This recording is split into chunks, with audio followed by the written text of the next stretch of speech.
అనగనగా ఒక ఊరిలో ఒక వృద్ధ దంపతులు ఉండేవారు. వాళ్లకి చాలా కాలానికి ఒక కొడుకు పుట్టాడు. వాడు మామూలువాడు కాదు, పరమ తింగరివాడు.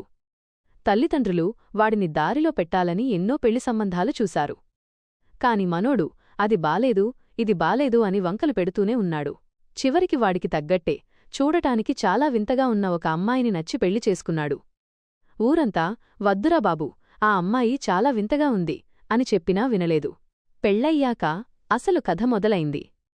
వాళ్ళిద్దరూ బయటకు వస్తే చాలు, ఊరంతా వింత భార్య, వింత భార్య అని ఎక్కిరించడం మొదలుపెట్టారు. అది ఆ భర్తకి చాలా బాధ కలిగించింది. ఎలాగైనా తన భార్యని అందంగా మార్చాలని డిసైడైపోయాడు. వెంటనే భార్యతో, నేను అడవికి వెళ్లి తపస్సు చేస్తా. నాకు నేతి బొబ్బట్లు, అరిసెలు, లడ్లు అన్నీ వండు అని చెప్పాడు. ఆ అమాయక భార్య అతనడిగినవన్నీ మూటగట్టి ఇచ్చింది. అడవికి వెళ్లిన మనోడు ఒక బండరాయిమీద కూర్చుని తపస్సు మొదలుపెట్టాడు. తపస్సు అంటే మామూలుగా కాదు. ఒక్కొక్క బొబ్బట్టు నోట్లో వేసుకుంటూ శివోహం, శివోహమని పొట్ట పగిలేలా తింటూనే ఉన్నాడు. ఆ శబ్దం కైలాసంలో ఉన్న పార్వతీదేవికి వినిపించింది. అయ్యో స్వామీ, మీ భక్తుడు చూడండి, పొట్ట పగిలి చచ్చేలా ఉన్నాడు, కరుణించండి అని శివుణ్ణి కోరింది.